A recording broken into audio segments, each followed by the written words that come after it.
Hi and welcome to MJT's Wycombe Wanderers Plus, and this is number 18. Is it 18 or 19? I can't remember. It's got to the point where you can't keep track of how many. No. This is the Monday Night Football Show. We'll just call it that for now, and it's the 15th of March, even. So I'll get the date right. Okay, we're with different interesting topics today. And of course, we've got Wycombe won, and we've got the. Don't tell anyone. Yeah, keep it quiet, and we might win again. And then, of course, we've got a little bit from the EFL. I was going to sort of think about looking at sort of two clubs in the same town, like Sheffield and Bristol, but we'll do that another time. And if you come from the same town, how come you're complete losers? That could be one subject. But we will be actually looking at.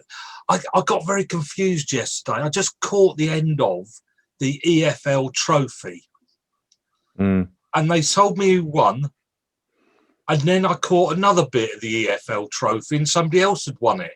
So we'll discuss so we'll look at that and how come somebody actually won it for 24 hours then lost it again, and also what else we got West Ham. Now, you know how much I'm into, but I've got all the data explaining the differences between how West Ham played last year and how they've played this year, and why West Ham are at the top this year and why at the bottom last year. And it's a bit of a surprise, actually. So we'll leave that one on the burner. So all you at home are thinking, wow, I'm going to have to stick with this now because I want to find that out. And then, of course, we look at the great games over the weekend, such as Arsenal and Tottenham. I have a soft spot for Arsenal. Bad luck, Tottenham. And the one or two of the other games. Of course, we don't have to cry over Liverpool because they don't play. They haven't played yet. No, so they haven't lost yet. It's another way of looking at it. Liverpool haven't lost this weekend. Fantastic. Yeah.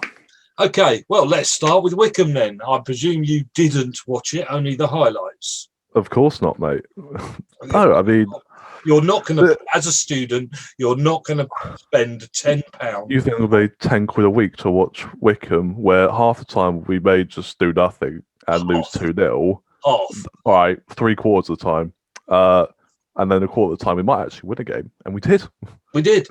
What I want to know, Wycombe were far better. Wycombe were far better than Preston North End.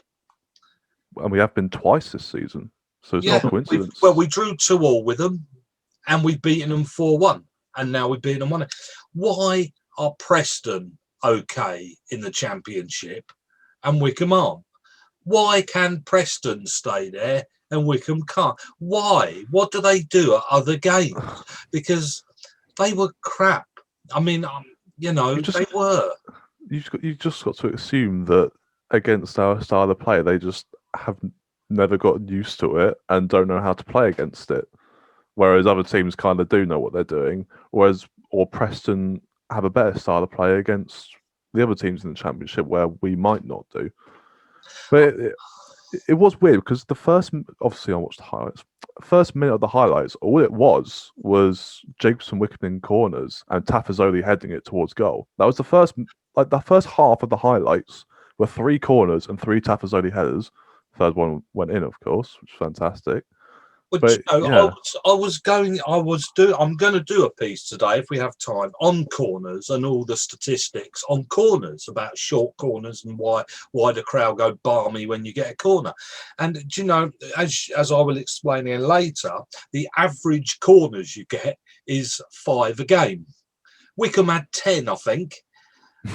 And we score. And one of the other bits was how come nobody scores from corners. And then blow me yesterday, I think most of the games that were on yesterday and Saturday, somebody scored from a corner just to completely ruin everything I'd got to say. But what I didn't understand is why they start. I said in my piece afterwards, they put Evans on Tafazoli. Evans is a small centre forward, and they put him on a tall, the player that is going to stick that ball in the net from a header. Why? I'm assuming they were just using him as a blockage kind of person so that Tafazoli could get nowhere near it. But evidently it didn't work very well. It didn't work the first corner or the second corner, and the third corner he scored. I'm trying to think who's actually scored from corners from Wycombe this season. I think Tafazoli has, obviously. Stewart, I think, did against Watford. Obviously, was he playing? He was on the back post. Yeah. And then I'm going to assume Jacobson, obviously, but he takes the corners. It doesn't really count. You can't really mark him. But I think apart from that, I don't think anyone else has scored from a corner, as in heading it in. So you would have thought you just stick your biggest guy on Tafazoli. He's the evident threat. He was the one we were aiming for every time. Yeah. So I didn't get that because Wycombe are a threat from set pieces. And I have to say, I do not blame Preston North End. I blame their manager, because a Muppet could have worked out how you play those corners. A Muppet could have done. He was a donkey. He was. I'm sorry, I shouldn't call him names, but for goodness sake, I mean, that was really, really basic.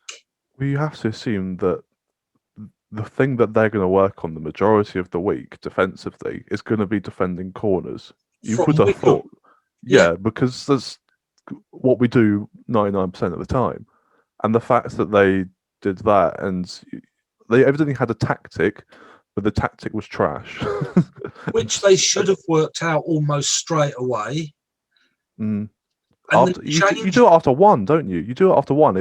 You see evidently didn't work. You think, blimey, he's going to score the next time they get a corner. I mean, I couldn't believe it. Up goes corner number 2, and I'm thinking, they put the same player on. Oh, great, here we go. Yeah. And damn, he missed.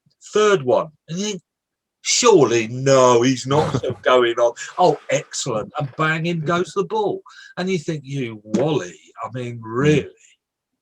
Can't they change it from the sideline? Well, surely they could send messages on. You could say it's a match, but you could also say it's like, 1, a player's responsibility, but 2, a captain's responsibility. Because if it's that evident, like, it's not impossible to stop a Wycombe corner. It wasn't like they didn't have any other option. They could have just stuck their biggest guy on him, which 1 probably would have worked better as a block anyway, because there'll be more pulling and tussling and whatever. And 2, he's more likely to win the header. Because realistically, you're not supposed to score from a corner if you're an attacking team, because the defensive team has a major advantage.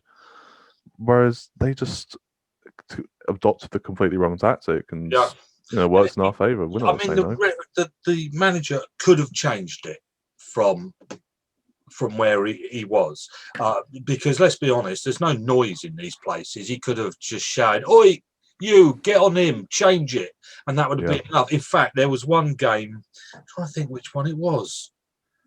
There was one game this weekend, I can't remember. Was it United game?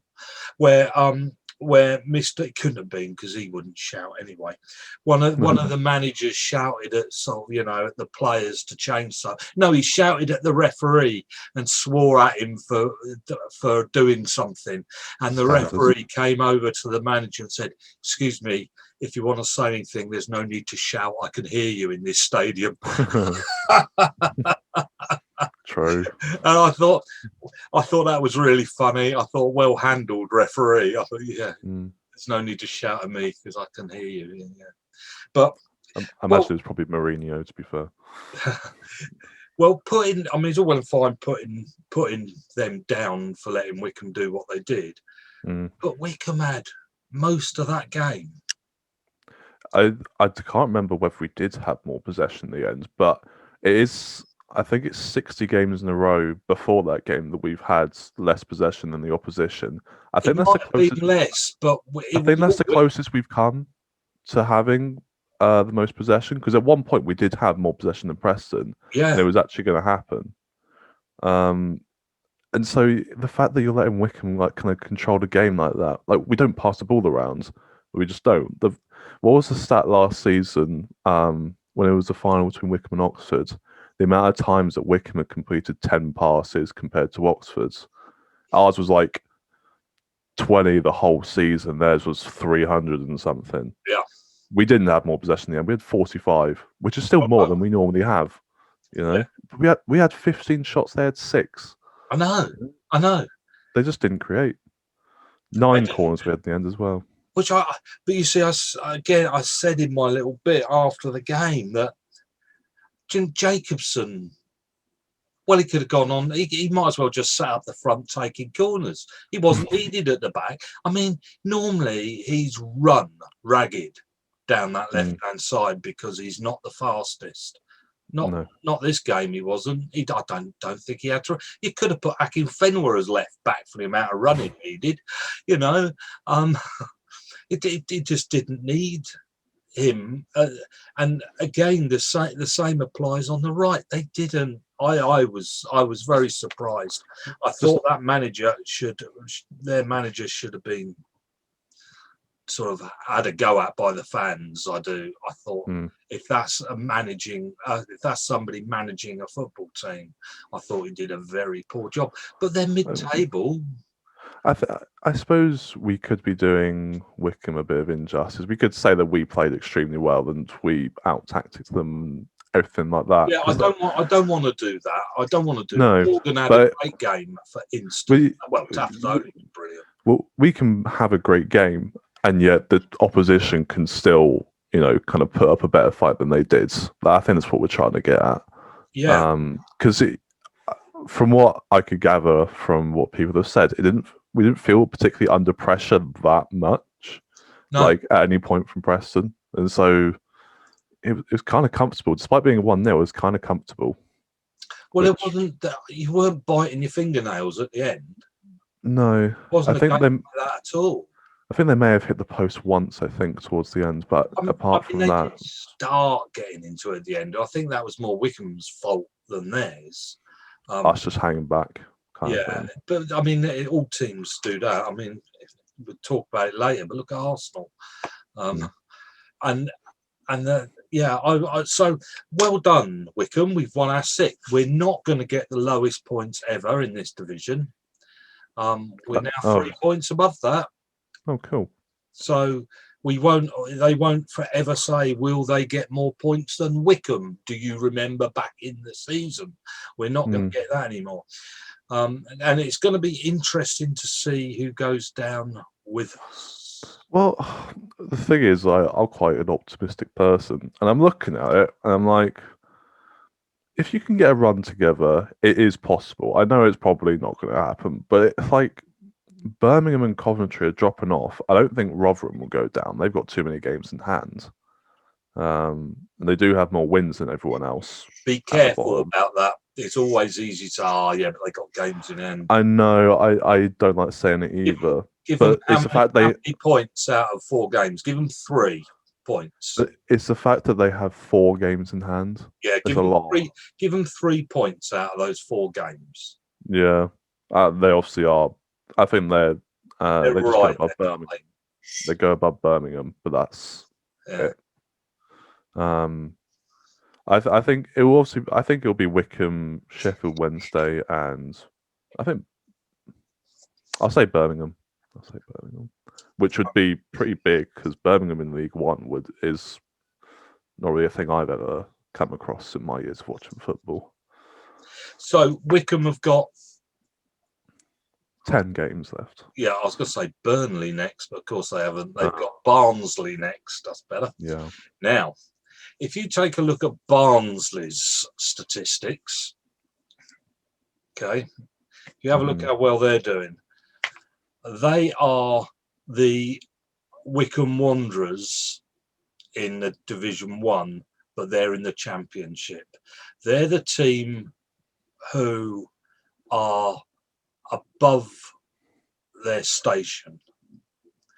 They're the team who have character, who have this fight about them. Okay, as Wycombe are known as being this team with, you know, Gareth Ainsworth's football team, they've got character. Everybody knows Wycombe Wanderers and what they stand for. They have a title. So Barnsley are that team next stage up. Okay, now if we look at how well they're doing, okay, Barnsley form guide. Okay, now they've picked up 16 points in the last 6 games.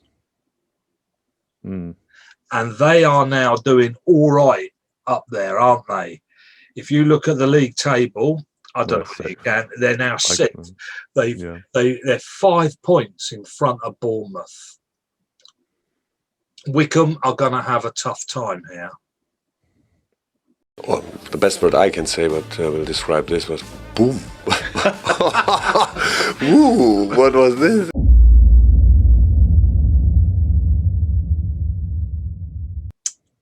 Barnsley, yeah. I mean, the only thing that you could say about their last 6 games that may give us a little bit of hope is that they drew 0-0 with Derby and they only beat Birmingham 1-0. So in terms of the teams they face at the bottom, could argue that we might have a little bit of a chance in that respect. It's only a their goal. They don't thrash teams. Great, is it? They're not knocking them on the head, are they? It's 6 their goal difference, so it's not like they're thrashing teams. No, which could give us a little bit of hope. Is this where Wycombe need to do what they've done previous? And that, well, what I always ask them to do, and that is get that goal in front and then hang on, rather than going chase the game. Used to going at half time 1-0 down, thinking, right, we can come back from this in the last 10 minutes. We can't do that, can we? We've only done that once out of 36 games. So I think taking it for granted we're going to come back again is a risk. We've got to get in front. I mean, the one I can remember that would be the most ideal. I think we did actually go 1-0 down. It was against Watford, wasn't it, at home? And then Stewart scored a header actually from a corner. If we can, it is one of those games where you want to have like a 1-0 or 0-0 kind of thing. It'll be very tight, I think. I don't think they'll get Marvs out in front or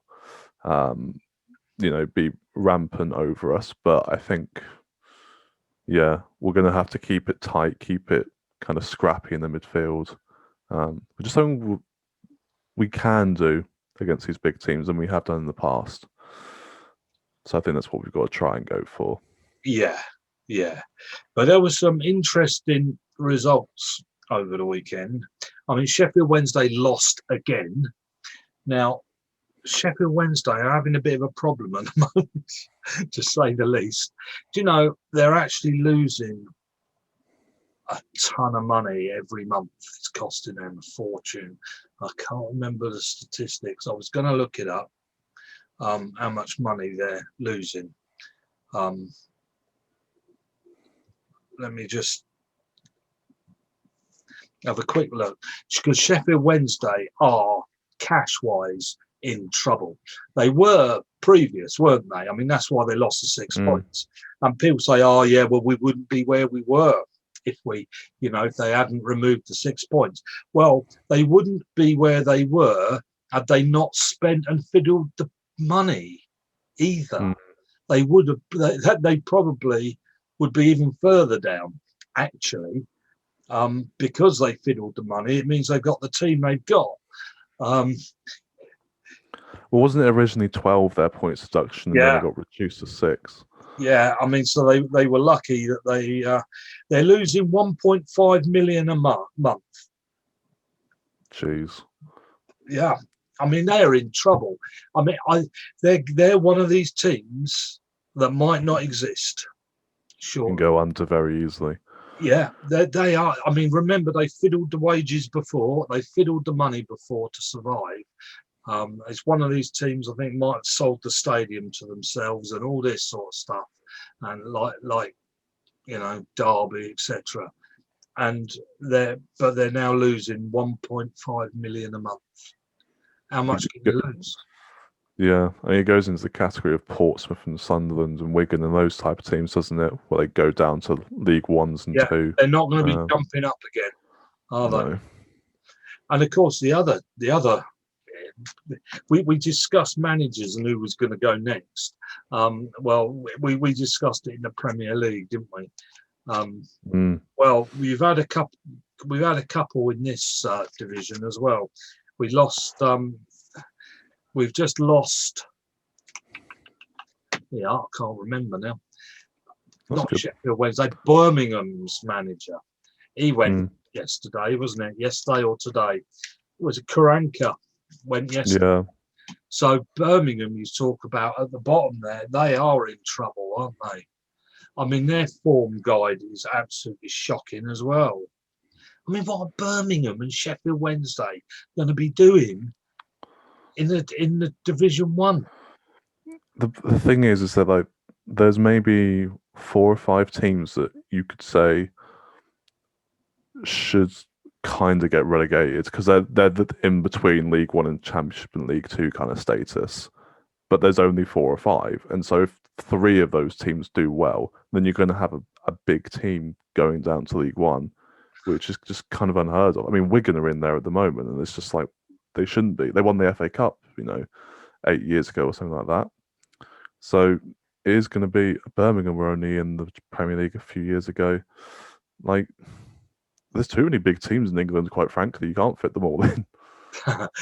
Well, this is it. Isn't it? That's the problem. Is that you have 30 teams in that division. 30 teams, well, obviously not. Say you got 20, makes it easier. 20 teams in a division. Some of them win, some of them lose. They all expect to come top. They all expect to win. But some of them are going to lose. And when some of them lose, the drop in cash, the removal of those players, and then fighting back up is almost impossible. How many teams can you think have made it back? Not many. Like, they don't do it quickly. If they do, try to think. I mean, in the Premier League, Newcastle, but they just go back down again, don't they? They may well do, yeah. Norwich go up and down like a yo-yo from the Championship to the Premier League. Leicester made it back. Aston Villa have. Yeah. But after that, you're looking at just a couple of seasons, really, because then you just end up in the bottom half, don't you, with all the teams that are so-called do your yo-yos, your Crystal Palaces, Southampton, Burnley. I mean, Leeds have made it back, but boy, have they taken a long time. Taking their time, yeah. And they're 12th. Okay, so there's something like 9 points above Newcastle, and you're going to say they've had a successful season. You wouldn't put it past Leeds if they lost their manager, for example. Even if they didn't, like, their style of play means that they could. It wouldn't be a surprise to me if they did get relegated. Quite frankly, like in the next 2 or 3 seasons, it's very dodgy. It's all, everybody just presumes they deserve to win, and in fact, that's not entirely true. It don't take much, and you've gone. There's too many teams to say that you should win. Quite frankly, the expectations of clubs are too high. Yeah. Sunderland. Talking of which, the EFL Trophy, Kieran. It goes. Yeah. Well, we'll start first of all just talking about Kenny Jackett. Portsmouth, he's got sacked. Boy, did they take too long in doing that. I mean, they're sitting about 7th in that league, I think. And, I mean, they're fighting again to try and make it up, and they probably won't. They've never been convincing, have they, in their promotion pushes? No, never, no. I mean, they made it to the playoffs last year, didn't they, with us? Yeah. And then didn't win. No, they didn't have very convincing games against Oxford, did they? I remember watching them and thinking, well, it was they're both 0-0 and a 1-1. And although they did in that 1-1 against Oxford, they did score both goals, didn't they? Yeah, and, lost yeah. lost Some penalties. Yeah. Well, here you go then. They played in the EFL Trophy at the weekend. It was Salford against Portsmouth. Okay, and I thought I watched that. Sort of the highlights, and I thought I saw Salford deserved to win it, but didn't. They drew and then won on penalties. Okay, and then I read somewhere that Sunderland had won it, and I thought I saw Portsmouth win it, and it turned out they did. They both won it.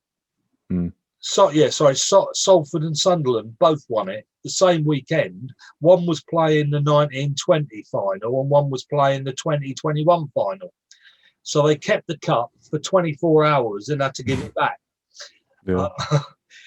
And the funny thing was that the Salford team that won it, it was a different manager, and there was only 5 players in that team that made it to the final who played in the final.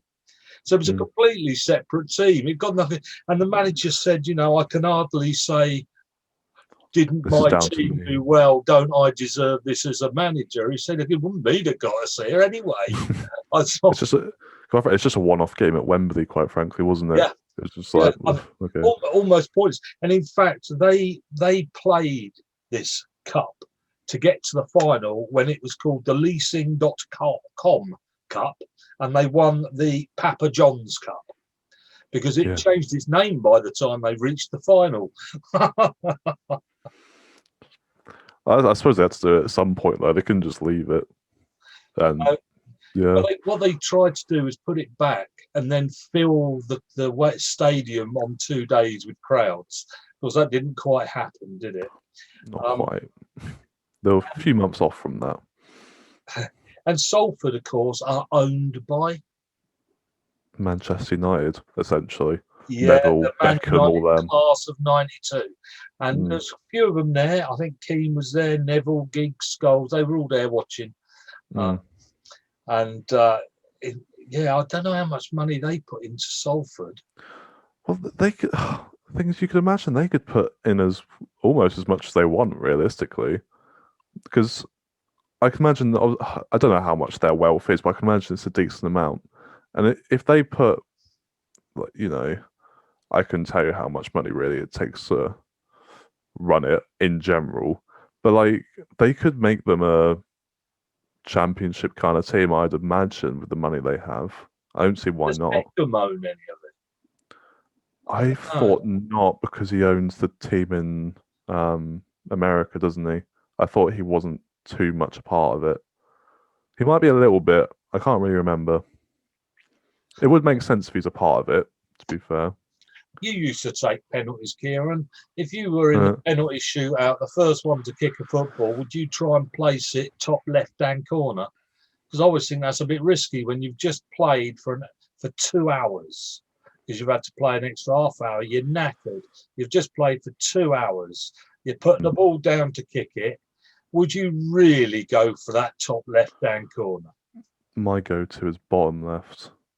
Keep the ball on the ground at least, I would say. Penalties are actually, I was thinking about it recently, penalties are a lot more difficult than they kind of appear to be, especially after 120 minutes. To get sufficient power on it, because if the keeper goes the right way and you haven't got enough power on it, then it's easily savable. You do have to put it right in the corner. So, and to hit it hard and in that direction, you're going to take your foot off the floor kind of a little bit, and so you're going to put height on it, hence why people do put it over. but you do have to try and just go even middle. Unfortunately, it's not a thing I could really do in a Sunday league because the keepers wait until you kick the ball, kind of thing, and they just stay there in the middle. You don't do your little hop and skip. I'm not quite Bruno Fernandes, no. Either it's got to be bottom right or bottom left for the first penalty, really. And then if you really have someone who's just come on as a sub or something, and they really feel up for it, then go top left or right. Because like if you do get it right, then the keeper has absolutely no chance. A keeper does have a slight chance if you go bottom left or bottom right. But yeah. So well done, Salford, and then it's a shame, Portsmouth, Sunderland, Tranmere. Did you see who was man of the match in the Sunderland game? Oh, it wasn't Luke, was it? Luke. It was Luke. Of course, it was Luke. Do you know his position that he plays now with a new right back? No, he's centre back now. No, he's not. He is. Surely. I promise. You look that up. He's a centre back now. He played in that game as a centre back. He's like 5'2". I know. You look it up, mate. I got that right. Is he like how Knight plays for us, where he can go kind of in front, or is he just a? He is the centre back.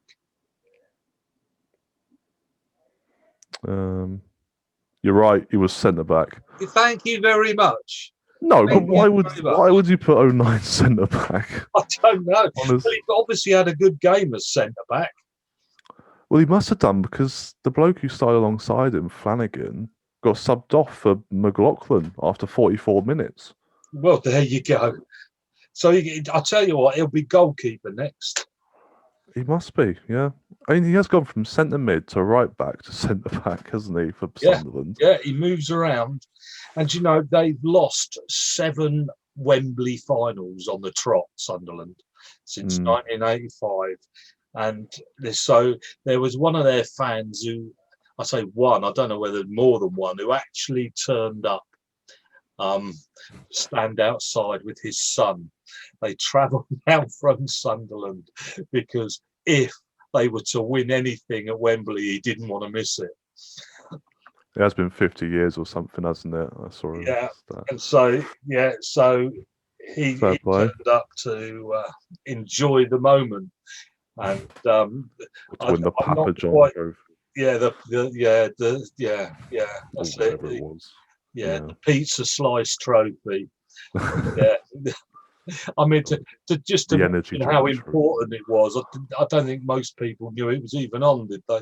I mean, whether there would have been the same crowd had they known and been allowed to go, I don't know. No, all I saw on Twitter was Luke 09 gets man of the match at Wembley, and I'm like, why is it at Wembley? And 2, okay. I'm not sure what I'd think if we were in that final, whether it'd be a big deal or not. You'd want to win it, but I think it's like the League Cup, isn't it, for a Premier League team? You'd want to win it, but you don't really care. It doesn't determine your season, does it? Really? Well, it means even less, doesn't it? Because there's 70 teams in this, 72, isn't it? In the League Cup.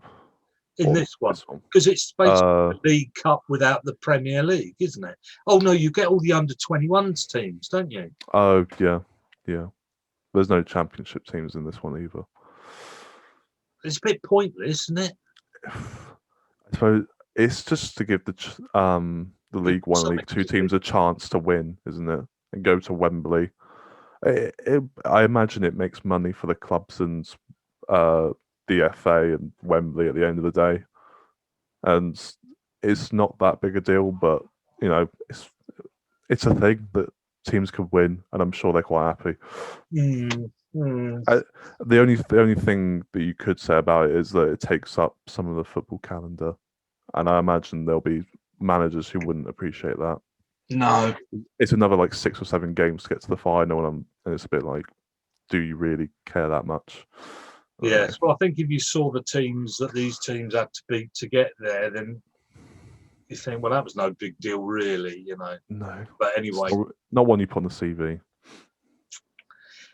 There's not a lot more to say about the EFL. It's stretching out like it's supposed to.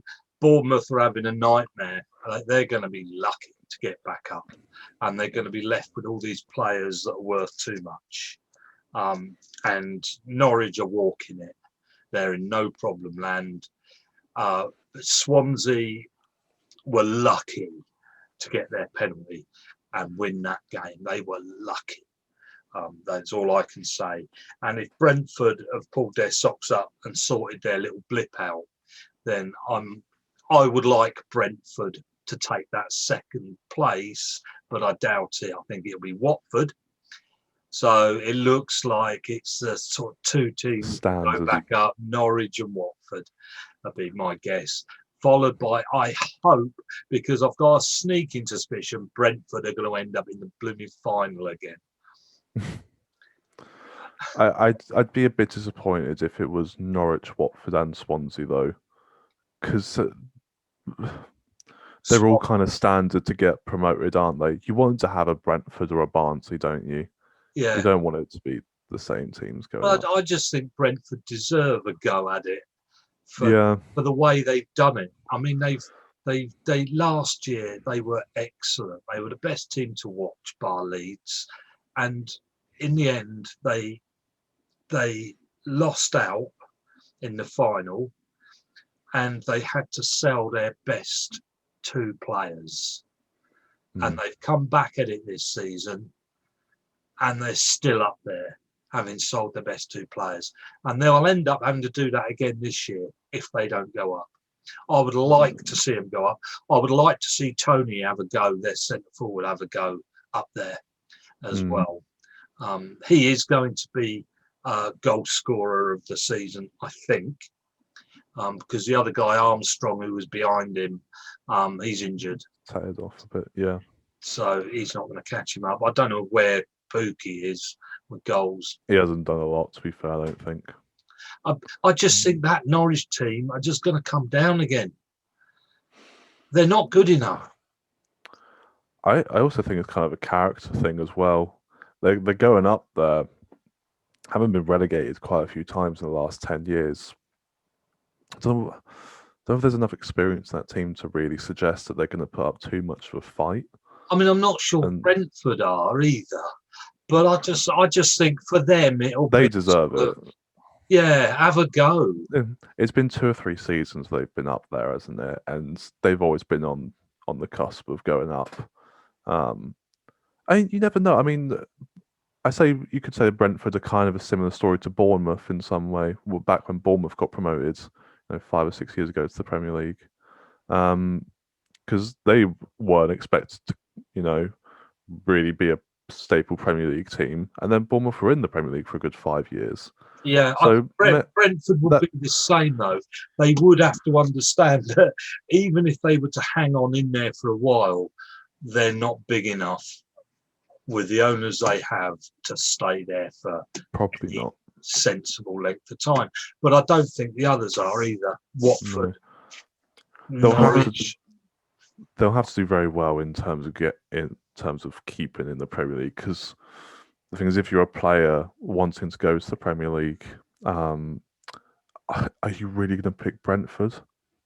This is the thing, because if you're already a Premier League player and Brentford want you, it's kind of like, yes, they're an exciting team, and yes, I know they play very well, but the chances are they're going to be at the bottom, and it's not really that attractive a proposition, I don't think, for players. But they definitely deserve a go. Okay. Next topic is 10 reasons to take a short corner. Are you ready? Well, the best word I can say, but will describe this, was boom. Ooh, what was this?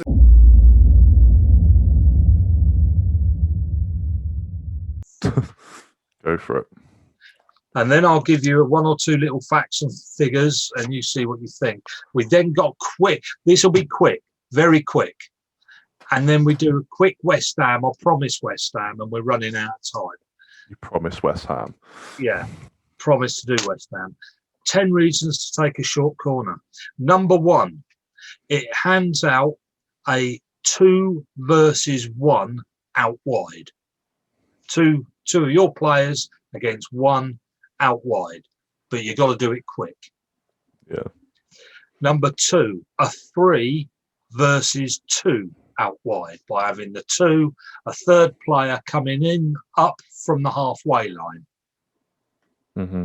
Makes sense.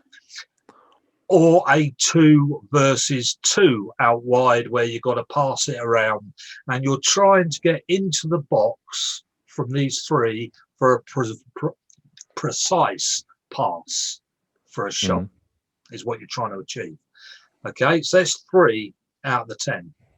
Right, the 4th short corner is to create a better crossing angle. Yep.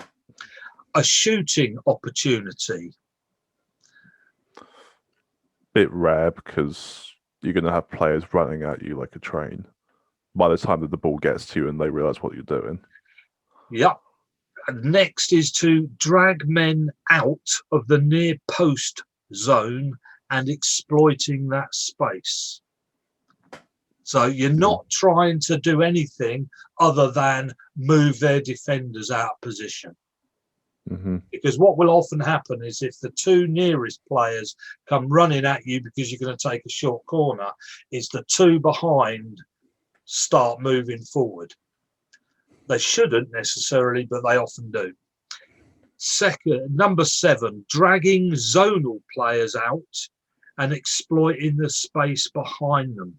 So you pass a short corner to the right and then everybody starts moving forward and they lose their zones that they were standing in. Becomes confusing, doesn't it?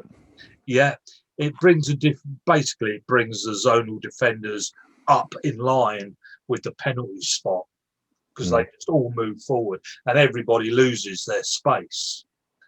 And then you stick the ball in behind. Number 8, dragging the zone, exactly the same, except what you're trying to now do is exploit the space in between the zonal players. So it drags them left and right as well, and you end up with room in between the players and behind. So now you've got a view to goal. Number 9, you're forcing man marking to collapse because when played short, the man marking is scrapped and the line is made. Yeah, so instead of man marking, you're now again moving everything around in that box. It can't just stand still and you start losing players because everybody's moving forward. You have to try and maintain a line. Yeah, and the last one, number 10, is dragging the defender toward the ball and exploiting space at the far post. So the 2 players on the near post move forward, and so the rest behind end up moving forward. So the whole group of defenders stay with the same amount of space, but it moves like a train and the whole lot just goes forward, leaving space at the back of the post. And then you have somebody that runs in at the back. Okay. Cool, yeah. So there's your 10 reasons, and they look pretty good, most of those. They sound, So why, when your team get a corner, Mourinho could never understand this. He made some comment when he first came over here about it. Why does the crowd cheer so loud when you get a corner like you just scored a goal? Because there is only 3% of corners create a goal. And yet most teams only get 150 corners in a season. That means you're going to pick up 4.5, 5 goals from corners in a whole year. That's short and long. And so you're going to pick up more from a throw-in than you are a corner. So why don't we cheer throw-ins? I think it's because with a corner, you're going to put the ball in and around the 6-yard box, aren't you? Or at least in the box. And the idea of the ball being near the opposition goal is quite a attractive factor But the for chances of fans. scoring are so small, they're not worth the effort. And if you're behind, it takes 10 minutes to take the bloody thing. Yeah. You're wasting time. You'd be better off just giving the ball to their goalkeeper and get the ball back in play. Well, it's the idea that the ball is 6 yards from being in the net, essentially. And the idea of that is, is so close, but it's just probably not going to happen. And here's your other little bits and pieces, okay? An in-swinging corner ups the chances by over a third. Okay? Wow, that's a lot. Nearer the post is better than far post because of flick-ons double your chance. Mm-hmm. So Wycombe don't. We don't, no. Go for the far. But for most teams, and do you know who has helped one team get the most from the flick-on? It's Sadio Mane. Really? Yeah, he is the most successful flick-on player from corners in the Football League. Mm. Yeah. So the man they should mark isn't the tall guy at the back, but Sadio Mane at the front is who you stick your decent header on. I suppose it was when you'd have Trent on corners, Mane flick on, and then you'd have Van Dijk at the back. Like, corners for us used to be, one of our bigger chances, to be fair. Okay, and here's the last question, and that is man marking or zonal. Which is the most successful in defence? I prefer man marking, but I imagine you're going to say zonal. They're both the same percent. Oh, really? Don't make a blind bit of difference. I suppose it's dependent on your team then, isn't it? And now here is your last statistic. So when your team gets a corner, this is most teams, not all, not like Wycombe. Wycombe are good at corners. We score from corners. But for most teams who get a corner, the chances are the other team will score more than you in the breakaway. Yeah, I can imagine that's a thing. So, in fact, when your team get the corner, it should be the opposition crowd that cheer. That is one of those really weird stats, isn't it? It just goes completely against what everyone thinks. Yeah. This is why when we discussed about changing a rule, I'm all for making that corner a 10-yard box that you can take the corner from, because the corner should be your advantage. Not the opposition's advantage is in fact what it is, because A, it wastes time, and B, the chances are they're going to get a breakaway and score. I mean, you look at Liverpool, when the opposition get the ball straight away from the corner that Liverpool took, suddenly that space. Yeah. Man United back in the day when they had Rooney, Ronaldo and Tevez up front, they would destroy teams when they conceded a corner.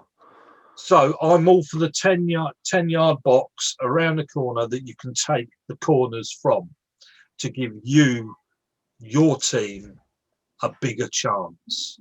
I'd back that. And I think that's a great reason. I suppose the thing people might be miffed about is that that's almost like just having a free kick in that area, isn't it? Yeah. I don't know if that difference really makes a difference, but then you should be getting the advantage, and if you're evidently not, then I wonder if that's been the same over time, or if that's more of a recent thing, whether teams have just got better at defending corners. You'd have to make it indirect. You shouldn't be allowed to have a shot from. No. But then Jacobson won't score a corner, which should be a shame. That's right. Okay. Now. Well, The best word I can say, what will describe this, was boom. Ooh, what was this?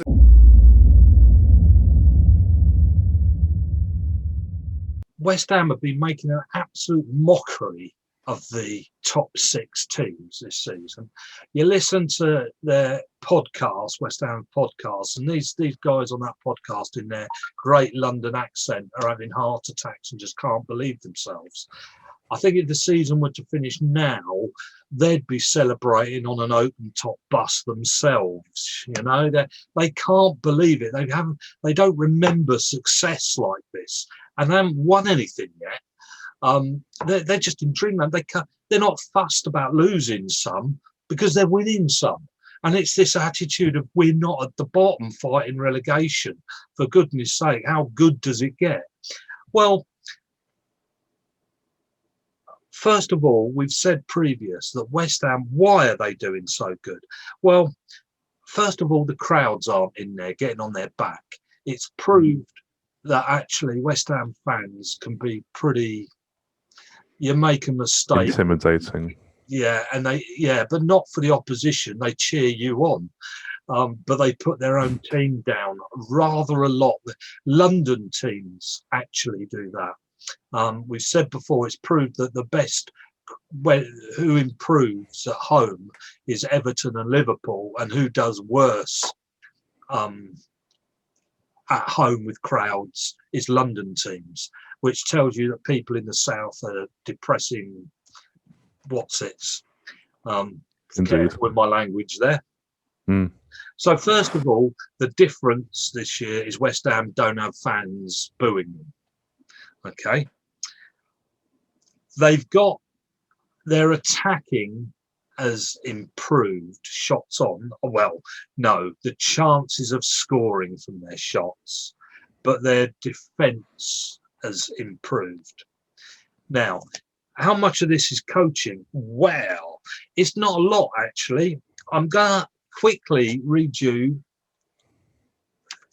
why is a little different. Now, remember, this is after 27 games before they lost yesterday, and the previous is 38. So some of these statistics you have to figure out that just times it by it's a third more last season. Ball recovery is the same. Possession lost works out the same. Offsides the same. Goals, they're going to score a couple more. Nothing than that. This year they've scored 42. Last year they scored 49. But with another, they're going to get about another 10, I would imagine, working on that statistic. They'll pick up 52. It's about 3 more goals this season than last. They're not scoring anymore. Goals from inside the box is way above. Goals outside the box is lower. Headed goals is way higher, but they're still going to finish with the same amount. Conversion rate is the same percentage at 17%. Shots, number of shots the same. Shot accuracy, well, the number that actually go in is 50% last year and this. Well, it's 48.77 and 50.46. So in fact, they were more went in last year, but just by nothing worth counting. Shots on target is the same. Shots off target is the same. It's all the same. There's no difference. Passes attempted is roughly the same. Passes completed is the same. Pass accuracy is exactly, last year's was 76.07%. This year it's 76.9. There's no difference all the way down. Crossing, corners taken, through balls, all the way down until this is the point. This is the difference between last year and this year. Duels contested and tackles made. Only half tackles made this year than last. Only half the time have they pressed the players this year than last. They keep away from them. Last year they were face to face going in there. This year they're back here. Okay. Fouls conceded is the same. They've not made any last man tackles this year. Aerial duels contested, about half. They're not fighting. There's aerial duels lost is half. Basically, they're not going for it this year. Last year, they fought everything. So what does that mean? What does that mean? Because you would think, therefore, that they're worse based on those sort of statistics. Well, this is it. West Ham have not pressed like other teams have pressed. They've stayed back, let the teams kick the ball around. They haven't kept running up to them to go for it.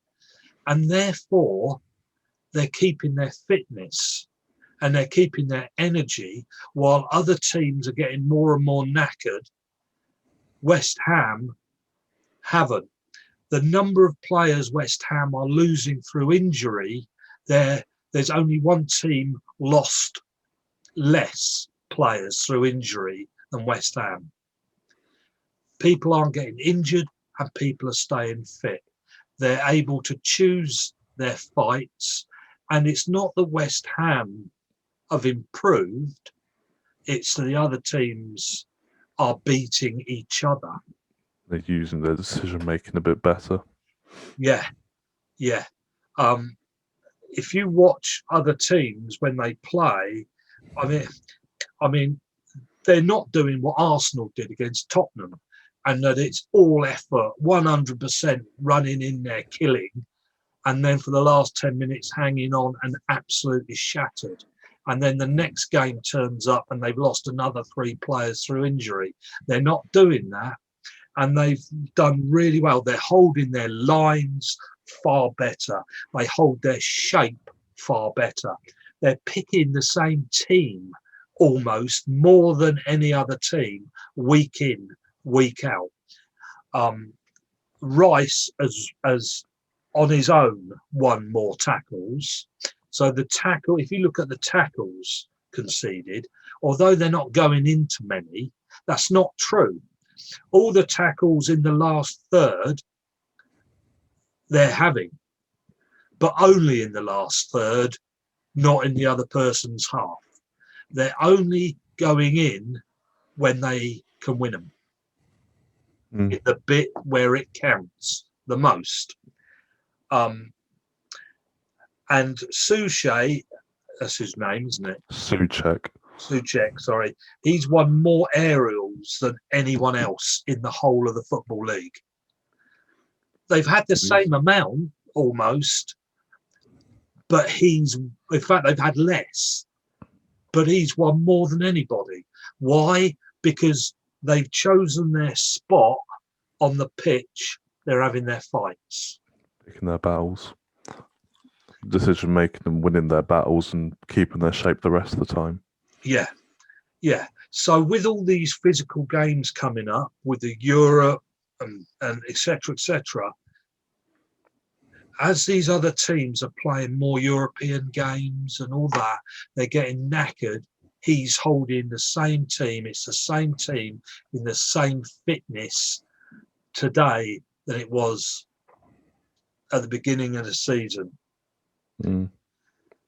And the last thing, I mean, I could keep going, but they also have runners, and this is how they now play. Instead of playing all up front, pressing up front, trying to win the ball up front, shooting from up front, they now use runners. So they're all back. They win their battles at certain parts of the pitch, and then they have, well, Lingard's changed it as well. They have runners from the midfield to take the ball up there. They're basically like a deep lock at the back with Rice and Soucek, who have been brilliant. I mean, the fact that Soucek, he's won more head aerials than any other player in the league. You would never have thought that. Okay. They do have one advantage also, and that is they've conditioned their own heads into thinking they are the underdogs, which helps them. But I mean, mentally, they must be in a very good place. They are.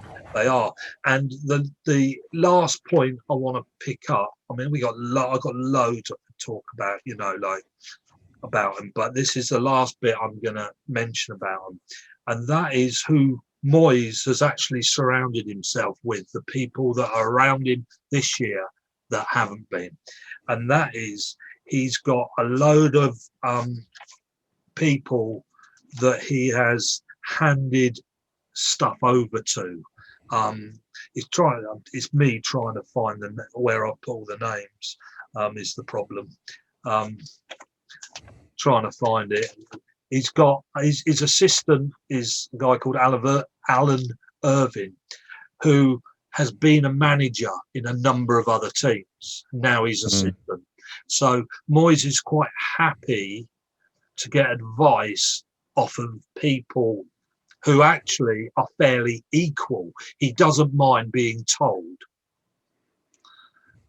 for advice. He's not just a yes man. He's got someone who actually tell him if he's doing something wrong. His assistant, so that's his sort of team assistant. Then he's got another assistant. Excuse me.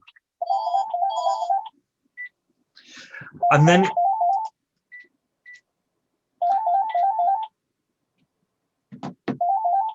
don't worry about it.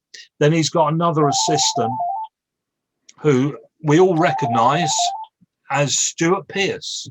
Hello, not available now. Sorry, everybody.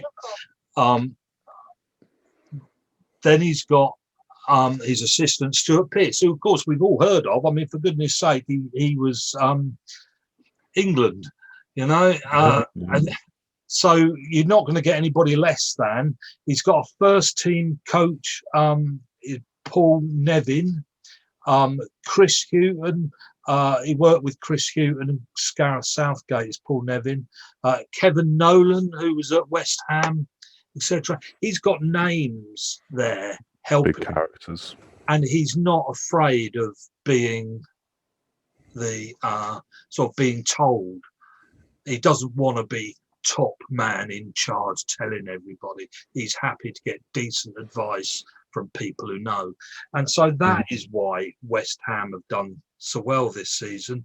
He's hardly changed anything. The only danger I would say from this is it because of the pandemic that this works? Will it work again next year? I mean, one of the things there's obviously the crowd. That's one thing. The other thing is, it is a COVID year, and I think injuries have doubled over this year. And if they obviously go back to what they were after a COVID hit season, then, teams will press more. Teams will have less injuries, and so the effectiveness of the West Ham strategies may not be as effective in the coming seasons. And I suppose you have to say, if at some point they just go on a bad run, they lose 4 or 5 or something, do they really have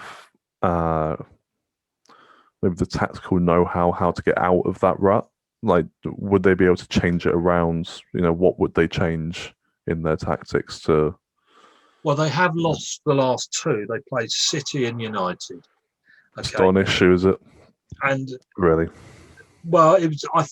All the West Ham fans were pretty. They actually were a little bit nasty to Moyes, almost straight away. It didn't take much to start rocking the boat, because they felt that Moyes went for a draw when they should have been going to attack Man United. They didn't seem to be too bothered about the City game, because they had 9 shots on target, 9 shots in the City game, whereas the United, they didn't even have a shot in the first half.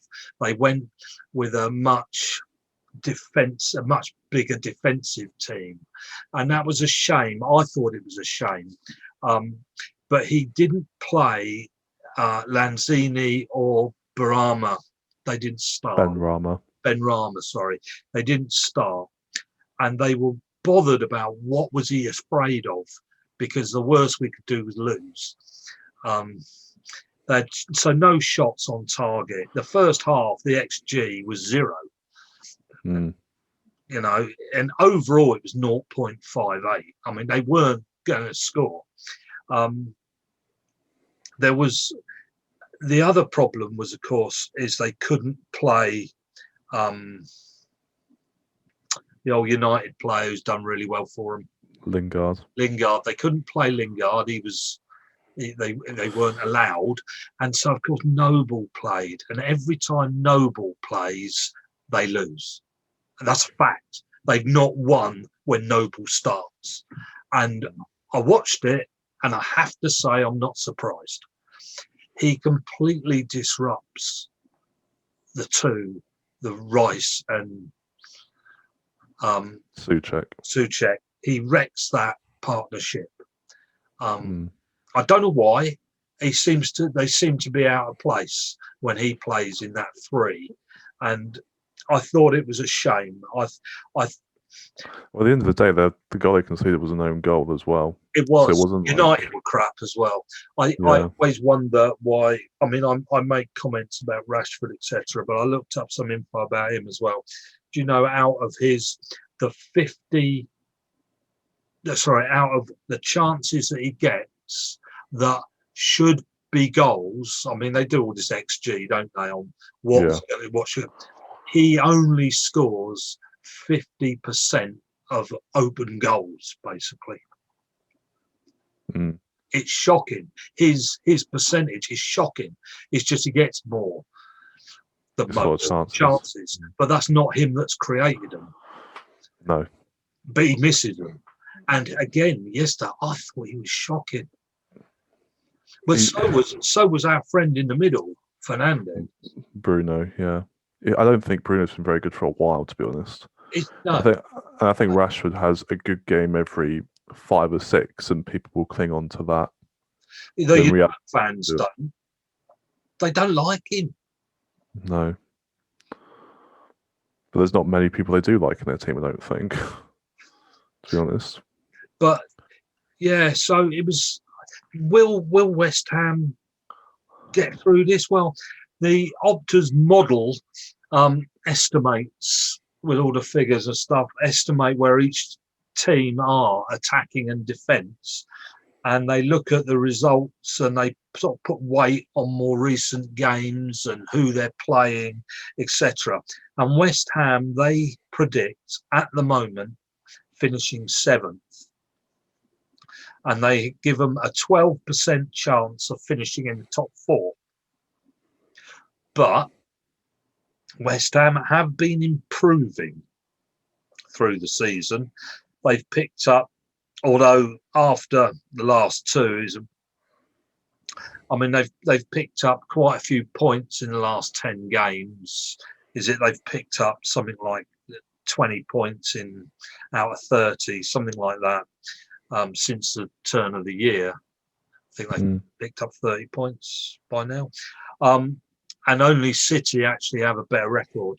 So the other thing I said about not changing the team, that is correct. He plays with 7 regular players, which is the only team that have played more regular team than West Ham has been Aston Villa. But hey, what doesn't tell you a success, does it? No, but they're both doing, they're both top 10, aren't they? They're doing better than they're expected to. Yeah, playing above their weight, so to speak. So, that's West Ham. Where do you think they're going to finish then? 5th or 6th. I don't think they'll have enough to quite get Champions League. Because it's very easy to say they're the sort of thing that will drop off towards the end. That's an easy comment. It is. There's no reason why they should, but it just normally happens with this sort of team. Like Southampton now towards the beginning of the season, and it's usually because they're knackered. But everybody's got reason for that. I just think there'll be other teams that will have a bit too much firepower as opposed to them. But I do think they'll get Europa League, which I think they'll equally take. Being in European competition, I think they'll take European football. Yeah. I mean, at the moment, in the last 6, they're 5th. The only teams above them are City, Leicester, United, and Chelsea. You see, they're doing all right, aren't they? You can't. Form-wise, they're fine. About that. No. You know, I mean, mind you, we won't go into detail, but Liverpool 19th out of 20. The only team doing worse than Liverpool is Sheffield. Doing well, the boys. Yeah. So, you know, I don't think these, and this is including the last 2 games. So to be fair to them, you know, I do hope they don't jump on Moyes' back already. I mean, seeing some of the comments after yesterday's, you can. I mean, I often disagree with what Gareth Ainsworth does. On the other end, I disagree with what he's doing, but he's put us in the bloody Championship, and it was him. You're entitled to your opinions, obviously, but West Ham are 4th or 5th or whatever they are. Just like flipping heck, be grateful for where you are. You know. Yeah, okay, so you might have made a slight error with the game. It's like, I mean, goodness Wycombe in the Championship, Liverpool won the Champions League and Premier League. I'm very grateful for those things, and I can take, you know, things going wrong for a certain period of time. I mean, Wycombe's beaten 6 teams in the Premier Championship. How amazing is that? Any of them being in a cup game, it'd go down in one of your, I'll keep that ticket. Yeah. I mean, we're 3/4 of the way through the season and we're still in the chance of staying up, sort of. Probably win another 2 at least. Yeah. So, no reason to and West Ham, you know, hate too much on anyone. Brilliant. Yeah. Love to see West Ham get into get into one of the European competitions. That'd be good. And so basically what this boils down to, West Ham, isn't they've gone out and bought a brilliant player. No. Isn't anything to do with that. You look at the statistics, none of that. It's coaching. All he's done is bring them back, choose on a football pitch where to have your fights, win the right ones, and keep that team fit. And it's when they score and you see the team. And Lingard, they reckon, has set the changing room alight with his humour and his attitude as well. And I think that'd be a great place at the moment. And please, any West Ham fan, leave them alone. Don't go back next year. Just let them have a chance next year as well. Okay, that sums them up, doesn't it? Well, the best word I can say, but will describe this was boom. Woo! What was this?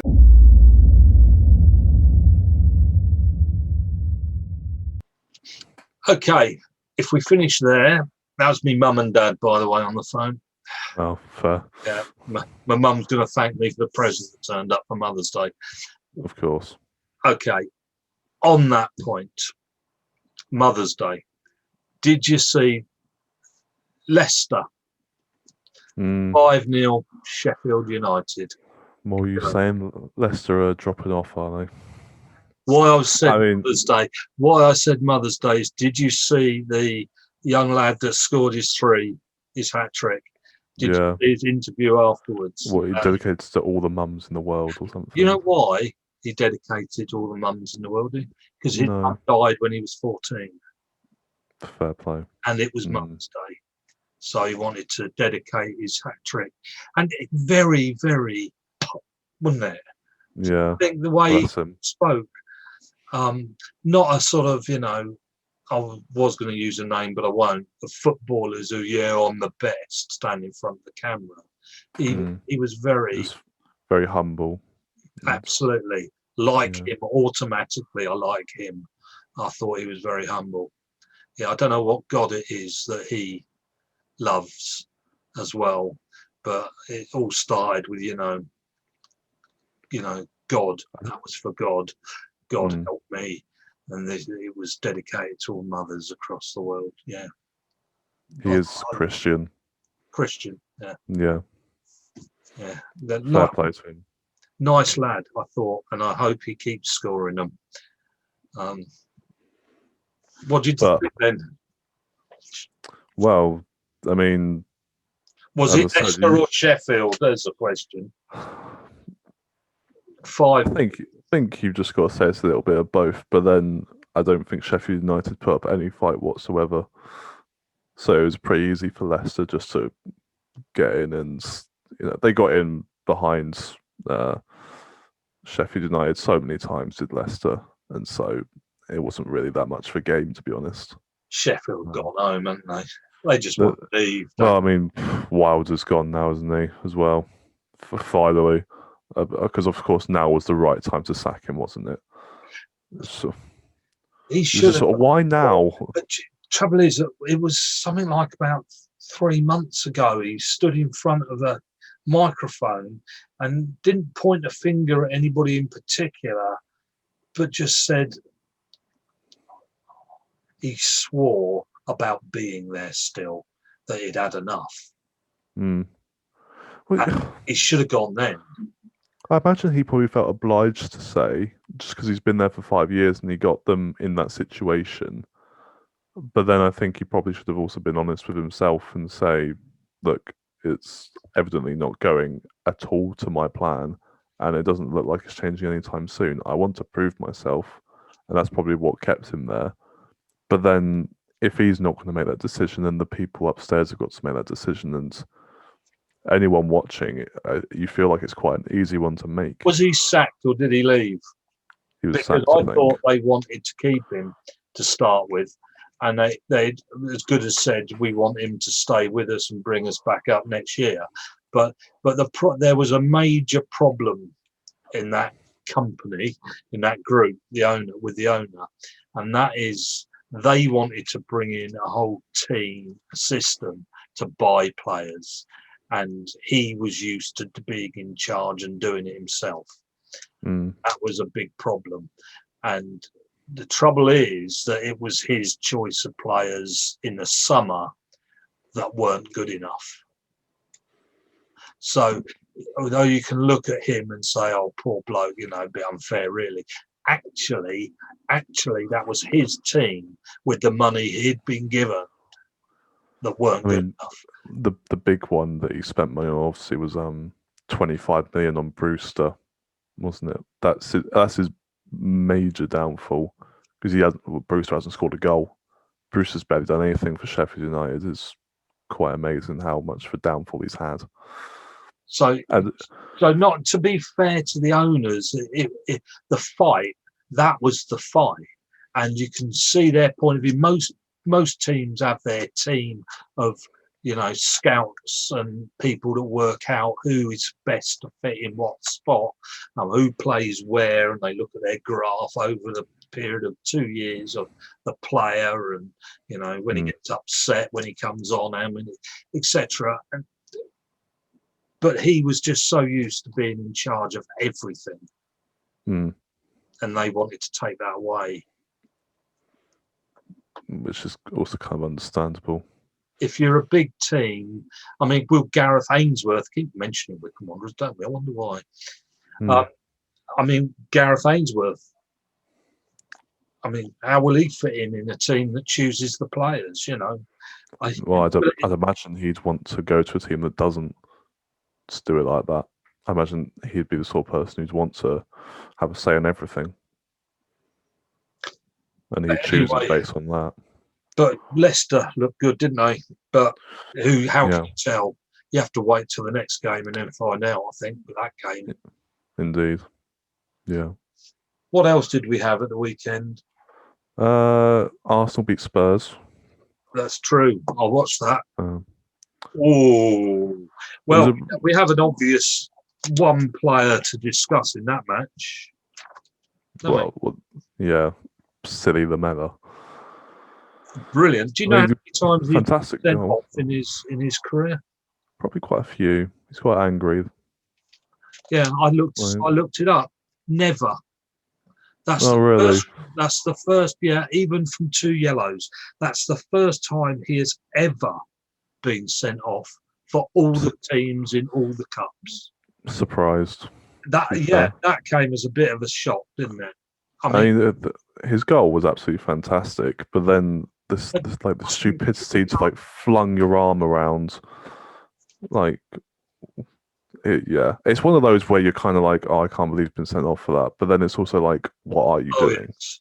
Oh yes, he knew what he was doing.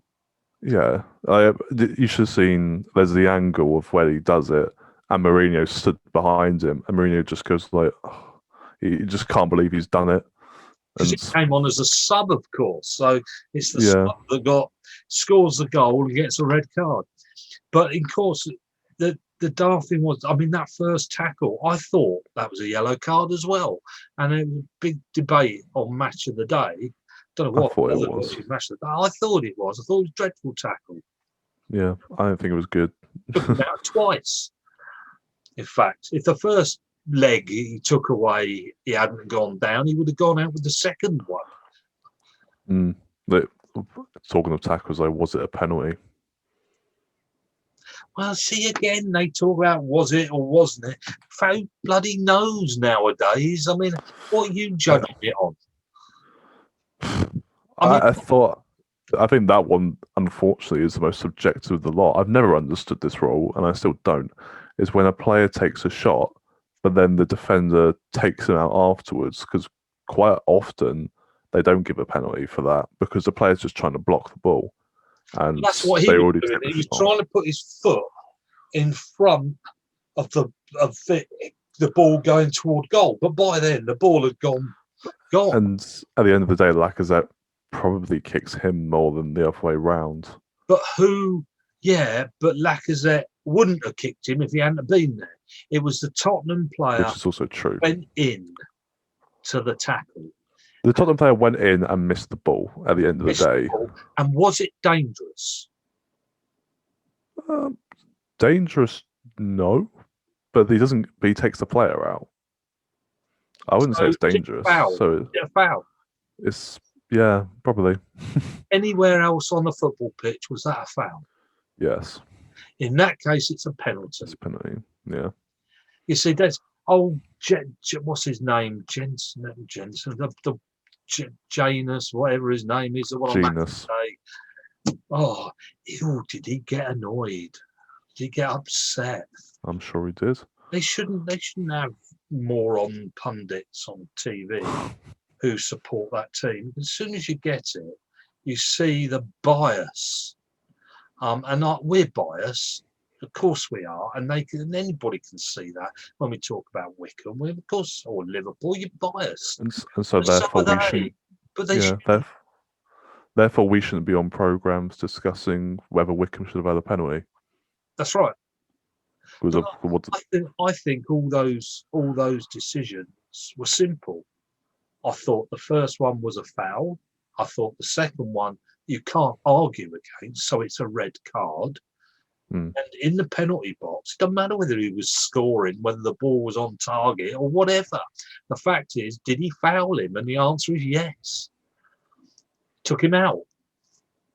Yeah, I mean, the only situation it's not a penalty is if Lacazette scores, because they gain an advantage. But he doesn't get any advantage just because he missed. It's a sad penalty. It's a penalty. Yeah. And I mean, that was bloody lucky it was a penalty because he'd been dreadful up to that point. Lucky, but it just was. Because if the Spurs player goes, about a yard in front to try and block it, as opposed to literally on the player, then he would have been all right. But he doesn't. He goes straight into the player. And of course, the other thing with that game is, of course, how long's Mourinho got? Not got to that. So that question now. I mean, he'll last the season probably. I think he'll last the season, but quite honestly, that's a team that has to get top 4. I'm sorry, but you have a front three of Bale, Son, and Kane. They have And lost. you do have a decent defence and a very decent midfield. You have no excuse. Well, all the teams that they've played above them, they have lost the last 7 to the teams above them. Mm. They're not catching anybody up because every time they play a team above them, they lose. Mm.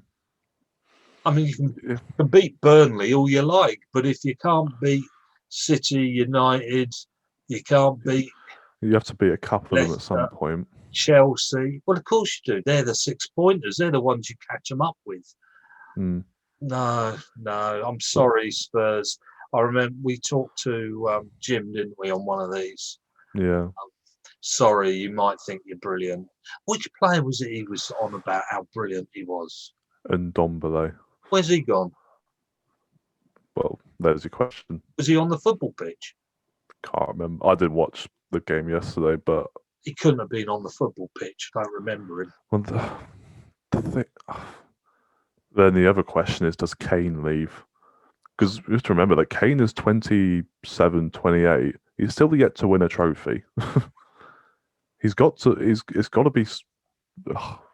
Well, he's going to do an season? Alan Shearer special, isn't he? Well, he's just what? He'll just stay with Newcastle the whole time. Well, no, Alan Shearer had to go to Blackburn to go and get a league title. Went to Blackburn and then left near enough straight away. Yeah, he just got his league title and buggered off, basically. What? So he'll go to Man City for a season and then.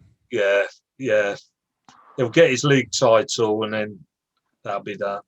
Yeah. I'd have Harry Kane What? in the Liverpool team. Wycombe. Oh, I don't know. A bit Does he slow want to play? nowadays. Does he want to play up front with We don't- Kashket and Cleary?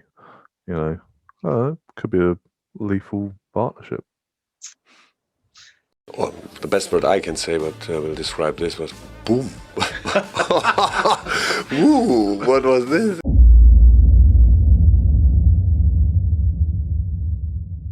So with that, we'll leave you after an hour and a half. Oh, for goodness sake. Flipping heck. I suppose we better both go and do a bit of work now. I've done my work. Have you? No, I'm going to do small. No. So we'll say goodbye and see you again next week. Hope you find something interesting in there. You can look. Oh, well, if you got to this stage, you already know. Right.